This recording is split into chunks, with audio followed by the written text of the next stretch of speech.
हाय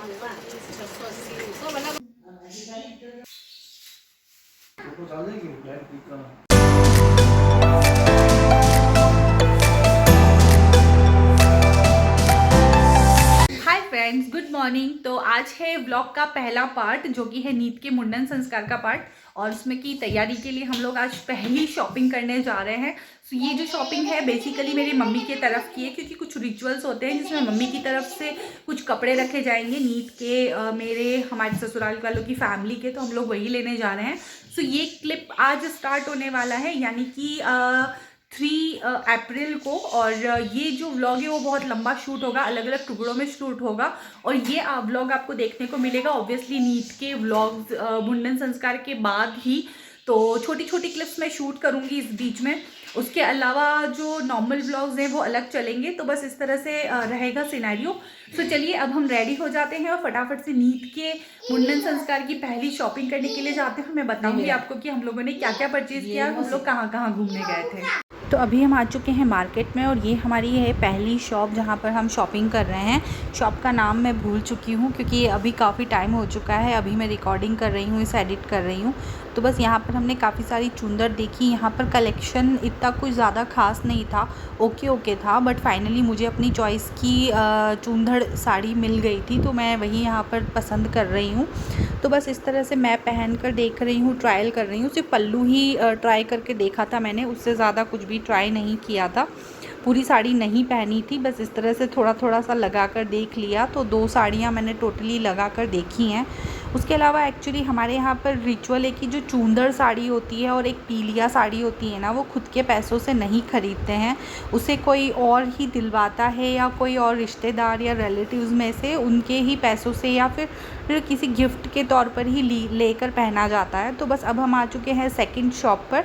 तो इस वजह से मम्मी ने सोचा कि जो मामेरा होता है उसमें मैं तेरे चूंदड़ और पीलिया ही रख देती हूँ, क्योंकि ये चीज़ें मौके से रखी जाती हैं तो अच्छा लगता है। तो अभी हम सेकंड शॉप पर आ चुके हैं। वहाँ पर हमको साड़ी का कलेक्शन इतना कुछ खास नहीं लगा, तो हम सेकंड शॉप पर ही पीलिया ख़रीद रहे हैं। पीलिया की साड़ी ना एक ट्रेडिशनल परफेक्ट जो प्रॉपर फॉर्मेट में होती है ना, उसी फॉर्मेट की साड़ी मुझे चाहिए थी। अभी काफ़ी सारी न्यू डिज़ाइंस और न्यू बंदेज टाइप्स में चल रही है, बट मैं उसमें नहीं जाना चाहती थी, मुझे अपना ट्रेडिशनल वे में ही जाना था। तो बस यहाँ से हमने कुछ साड़ियाँ परचेज़ करी। उसके बाद हम चले गए नीत की शॉपिंग के लिए, क्योंकि नीत की शॉपिंग इट्स अ मस्ट है, क्योंकि उसी का फंक्शन है। तो नीत की मासी की तरफ से इसके 5 ड्रेस है मायरे में, क्योंकि वहाँ पर जब मुंडन होगा ना तो मासी और नानी के यहाँ की ड्रेस ही पहनी जाती है मुंडन होते ही से ही, जैसे ही नहलाते हैं और देवताओं के धोग लगती हैं। तो बस हम यहाँ पर ही ड्रेस चूज़ कर रहे हैं। काफ़ी अच्छी अच्छी ड्रेस थी, बट चित्तौड़ में उतनी वैरायटी नहीं थी जितने उदयपुर में बच्चों की मिलती हैं। लाइक उनको अगर हम किसी एक कैटेगरी की ड्रेस भी लें तो यहाँ पर कम से कम 10 ऑप्शन आपको मिल जाते हैं। तो बस हम बिलिंग करा रहे हैं। तो बस ये इस तरह से बिलिंग करा दी है। उसके बाद हम नेक्स्ट गए थे मटेरियल परचेज़ करने मेरे लहंगे के लिए। तो एक दुपट्टा हैवी सा मेरे पास बना हुआ था पहले से मेरी शादी के टाइम से, तो वही हमने परचेज़ कर लिया, उसके ऊपर मटेरियल। और यहाँ नीत का भी नाप दे रहे हैं, क्योंकि मेरे लहंगे से ही मैच करता है। इसका जो कोटी होती है ना, जो ऊपर कुर्ते पजामे के ऊपर पहनते हैं, उस तरह का कुछ बनवाने का प्लान है मेरा। तो बस वही मेजरमेंट यहाँ दे रहे हैं। ये आंटी काफ़ी अच्छी सिलाई करती हैं, ऐसा सुना है मैंने। तो बस मेरा लहंगा भी मैंने यहीं पर दिया, और नीत की कोटी वगैरह भी मैंने यहीं पर दी, ताकि वो अच्छे से स्टिच हो जाए। तो आज है नेक्स्ट डे, और यहाँ पर मैं प्रिपरेशन कर रही हूँ नीट के फ़ोटो सेशन की। तो हम लोग इसके प्री मुंडन का जो फ़ोटोशूट होता है वो करा रहे हैं, और अभी फ़िलहाल हम इंडोर ही करा रहे हैं। आउटडोर का अभी प्लान कुछ सेट हो नहीं पा रहा है। सो बहुत जुगाड़ तुगाड़ करके हमें एक फ़ोटोग्राफ़र भैया मिले हैं, जो बेसिकली उनके मामा ने ही मेरी शादी की फ़ोटोग्राफ़ी सारी उन्होंने ही करी थी, बट उन्होंने अब अपना शॉप सेल कर दिया है किसी और को। और उस भैया से भी हमारी अच्छी खासी जान पहचान है, तो रिक्वेस्ट करने पर उन्होंने जुगाड़ किया और टाइम निकाला, और वो आ रहे हैं। तो बस हम पहले से ही सारा सेटअप करके रख रहे हैं, ताकि बाद में कोई ग्लिच ना हो, और उनका भी टाइम बच जाए और हमारा भी। सेकंड रूम के बेड पर हमने सारा सामान कलेक्ट कर लिया था, जो जो भी हमने प्लान किया था, ताकि हम कुछ स्किप ना करें, भूलें ना। इसके सारे कपड़े, डेकोरेशन का आइटम और जो जो भी प्रॉप्स हमको यूज़ करने हैं वो सारे। वरना क्या होता है कि जल्दबाजी में जब फोटोग्राफ़र आते हैं तो फटाफट क्लिकिंग के चक्कर में सारे आइडियाज़ जो होते हैं ना वो बिखर जाते हैं, कुछ भी पॉसिबल नहीं हो पाता। तो हमने सब कुछ कलेक्ट कर लिया, और हम 2 जगह पर अलग अलग जगह सेटअप कर रहे हैं। एक सेटअप हमने किया है कैनोपी का, जहाँ पर हम उसे फ्रॉक पहनाकर और एक प्रिंसेस की तरह हम उसका फ़ोटोशूट करेंगे। और सेकंड हम ट्रेडिशनल अटायर के साथ कर रहे हैं और यहाँ पर मैंने कमांड हुक लगाया है। पहली बार मैं इन स्टिकर्स को यूज़ कर रही हूँ, तो देखते हैं इसका रिज़ल्ट कितना अच्छा रहता है। मैंने काफ़ी पहले से मंगवाया था बट कभी यूज़ करने का मौका नहीं मिला, तो इस बार हम यही यूज़ कर रहे हैं ताकि हमारा डेकोरेशन भी हो जाए और वॉल भी ख़राब ना हो। And this is the very nice option. मुझे तो बहुत अच्छे लगे पर्सनली। कहीं पे भी वॉल ख़राब नहीं होती, आपको ड्रिल नहीं करना पड़ता, आपके खड्डे नहीं होते दीवारों में, डेकोरेशन भी नहीं बिगड़ता और आपका काम भी सक्सेस हो जाता है। तो this is the very very nice and best option. तो मैं यहाँ पर कर रही हूँ ट्रेडिशनल सेटअप रेडी और मैं बहुत ही बेसिक चीज़ें ले रही हूँ और मैंने कुछ भी बाहर से परचेज़ नहीं किया है, सब कुछ घर से उठाई हुई चीज़ें हैं। सो सब कुछ अवेलेबल था मम्मी के यहाँ। हम लोग दिवाली वगैरह पर डेकोरेशन करते हैं तो वही सामान मैंने यूज़ किया है। और हम नीत को बना रहे हैं राधा। जी हाँ, वो बड़ा होकर काफ़ी गालियाँ देने वाला है मुझे और उसकी मासी को, बट हाँ ये मौका फिर कभी भी नहीं आएगा क्योंकि दोबारा उसके बाल इतने बड़े शायद ही हों। और यहाँ पर रेडी है हमारा कैनोपी का डेकोरेशन। आप लोग ज़रूर बताइएगा कमेंट करके आप लोगों को कैसा लगा है।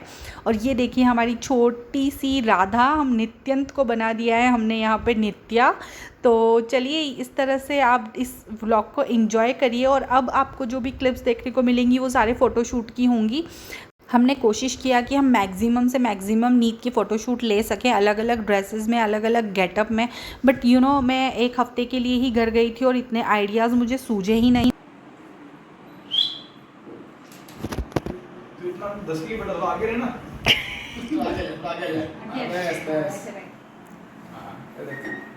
इधर देख मामा की तरफ। स्माइल करो।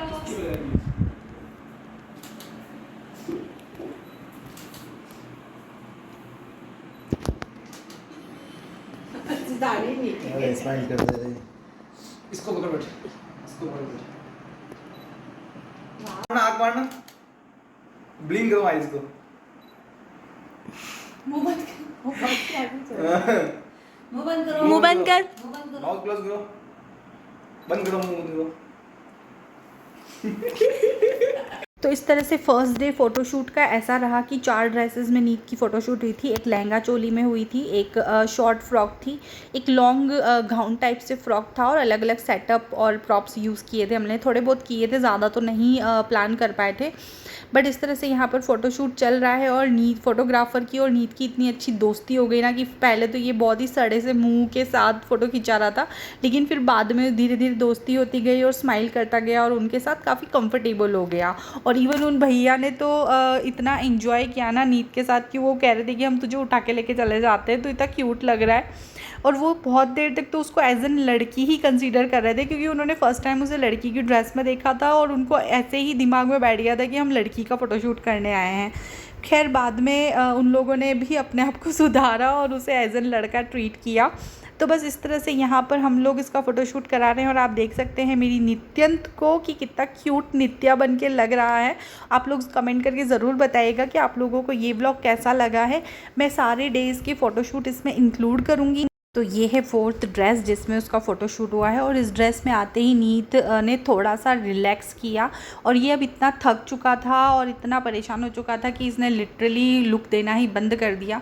फिर फ़ोटोग्राफ़र भैया भी चले गए थे कि हम अगले दिन आ जाएंगे या नेक्स्ट डे कभी प्लान कर लेंगे अगली ड्रेसेस का, ताकि नीत परेशान ना हो। तो फ़ोटोग्राफ़र भैया के जाते ही नीत ने इतनी मस्ती और शैतानियाँ स्टार्ट कर दी कि हमने भी अंदर आके न्यू सेटअप हाथों हाथ चेंज करके और नीत के और फोटोग्राफ्स मोबाइल से ले लिए। तो आप देख सकते हो ये कितने मस्ती भी कर रहा है और साथ में फ़ोटोग्राफी में इंटरेस्ट भी ले रहा है। और फिर लास्ट में तो इसने घबरा के हमको बोल ही दिया कि चले जाओ यहाँ से, भाग जाओ, मैं नानी को भी मारूंगा, मम्मा को भी मारूंगा, मौसी को भी मारूंगा, और गुस्सा हो गया था। तो बस इसी तरह से हमारा फर्स्ट डे का फ़ोटोशूट कंप्लीट हुआ था और बस उसके बाद हमने एक दिन बीच में वर्किंग आवर्स के बीच में फ़ोटोशूट किया था जो कि हमें बावर्ची टाइप का करना था। तो बस इस तरह से इसके सेटअप कर दिया क्योंकि इसको किचन यूटेंसिल्स का इतना ज़्यादा शौक़ है ना कि हमारी इच्छा थी कि हम इस तरह का फ़ोटोशूट करें। उसके बाद आज है नेक्स्ट डे व्लॉग का। ऐसे तो एक हफ़्ता निकल चुका है। सो यहाँ कैनोपी सेटअप में इसका नाइट सूट का फ़ोटोशूट भी करवाया जो कि नाइट सूट मेरी सिस्टर की तरफ से रखी हुई ड्रेसेस में थी, तो बस उसी को पहना कर हम लोगों ने उसका फ़ोटोशूट भी करा दिया है। तो इस ड्रेस में ही एकमात्र फ़ोटोशूट था जो इसने बहुत आसानी से करवाया, बहुत ही कंफर्टेबली कराया। ये है मुंडन संस्कार के फंक्शंस का पहला पार्ट। अगले पार्ट में भी आपको काफ़ी सारी चीज़ें देखने को मिलेंगी, तो मेरे चैनल पर बने रहिए और सब्सक्राइब ज़रूर कीजिएगा।